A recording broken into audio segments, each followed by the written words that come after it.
Hello guys, welcome to this channel. So today I'm as your presenter. My name is Nur Elis Aisyah binti Wagiran. Hari ini saya ingin menerangkan tentang bantuan alat kecemasan. So let's go. Sebelum kita pergi dengan lebih details, apakah dengan maksud peralatan bantuan kecemasan?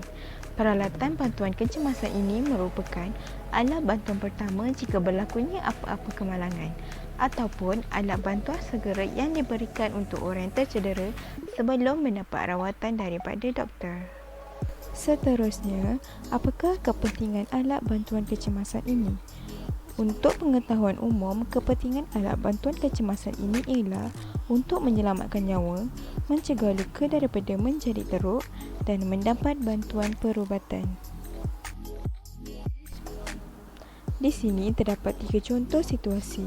Situasi pertama, seorang pelajar didapati pingsan ketika berada di sekolah. Yang kedua, 2 orang budak berlari dan terjatuh mengakibatkan kecederaan. Dan yang ketiga ialah seorang bayi tercekik biji buah.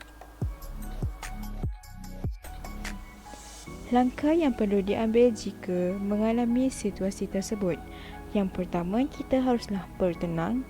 Yang kedua, kenal pasti keadaan mangsa sama ada dalam keadaan sedar, separuh sedar ataupun pingsan. Dan yang ketiga, menggunakan langkah DRSABC. Seterusnya, apakah yang dimaksudkan dengan DRSABC Code? DRSABC Code ini merupakan kaedah bantuan jika berlakunya kecemasan. If you guys want to know, DRSABC Code ini ada maksud tersendiri. D stand for danger iaitu bahaya, R stand for respond iaitu tindak balas, S stand for shout iaitu jerit, A stand for airway iaitu laluan udara, B stand for breathing iaitu bernafas, C stand for circulation iaitu peredaran. Seterusnya, penjelasan lebih detail sebagai langkah DRSABC Code. Yang pertama, danger atau maksudnya bahaya. Kita haruslah mengelakkan diri dari tempat bahaya dan jangan masuk di tempat yang bahaya. Contoh iaitu kawasan yang bervoltan tinggi. Langkah yang kedua iaitu respon bermaksud tindak balas. Untuk mendapat tindak balas daripada mangsa, kita haruslah bertanya kepada mangsa jika dalam keadaan sedar atau menggunakan suara lebih kuat jika mangsa dalam keadaan separuh sedar atau tepuk belakang mangsa dengan keadaan jari rapat jika mangsa dalam keadaan pingsan. Jika mangsa seorang kanak-kanak, geletek untuk melihat tindak balas mereka.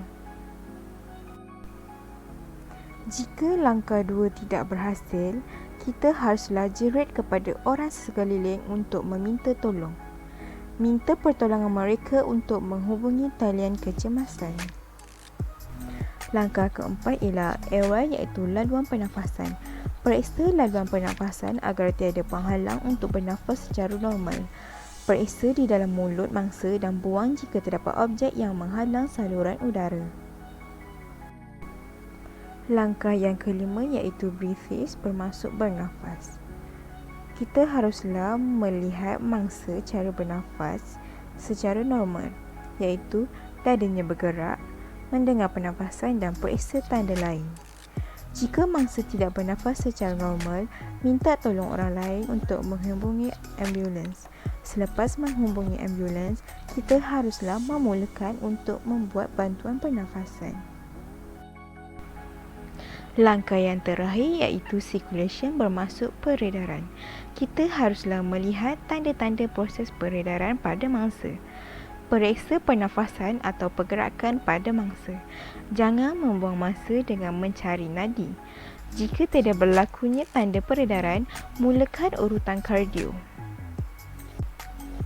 Peralatan yang ada di dalam peti kecemasan. Antara peralatan tersebut ialah bandage, conserval impact, instant cold pack, elastic bandage, emergency blanket, antiseptic wipes, scissor, tweezer, triangular bandage, thermometer, safety pins, first aid manual, adhesive tape, and glove. That's all for me. So thank you guys for watching and don't forget to share, like and subscribe this channel. Okay, see you guys. Bye.